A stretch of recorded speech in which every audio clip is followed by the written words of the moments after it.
আসসালামু আলাইকুম। আমাদের সন্দীপ শিবাহাটের সাবেক ব্যবসায়ী সৌদি আরবে সড়ক দুর্ঘটনায় দুনিয়া মায়া ত্যাগ করেন শিমুল ভাই।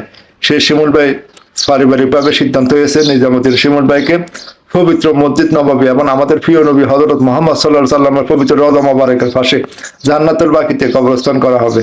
এটা আল্লাহ তাআলা ওনার কপালে ছিলেন। শিমুল ভাইয়ের এটা নসিব ছিল। হযরত মুহাম্মদ নবী সাল্লাল্লাহু আলাইহি সাল্লামের একমাত্র কন্যা ফাতেমা রাদিয়াল্লাহু তাআলা, হযরত ওসমান রাদিয়াল্লাহু তাআলা সহ লক্ষ লক্ষ সাহাবীর কারাম সেখানে শহীদ আছেন। তবে বিদায় বেলা পরিবারের কেউ নাই এবং ওনার একমাত্র ভাগ্নে থাকবেন। আল্লাহ তাআলা যেন ওনাকে ব্যস্ত নসিব দান করেন এবং সবাই ওনার জন্য দোয়া করবেন। তো সেটা কি কারণে ওখানে দাফন করা হচ্ছে সেটা এখনো জানা হয়নি, কিন্তু পরিবার সূত্রে জানা গেছে, অনেক নিউজও দেখলাম। তো সবাই ওনার জন্য দোয়া করবেন, হয়তো আল্লাহ তাআলা পবিত্র মাটিতে তার দাফন সম্পূর্ণ করবেন এবং তার কপালে এটাই ছিল।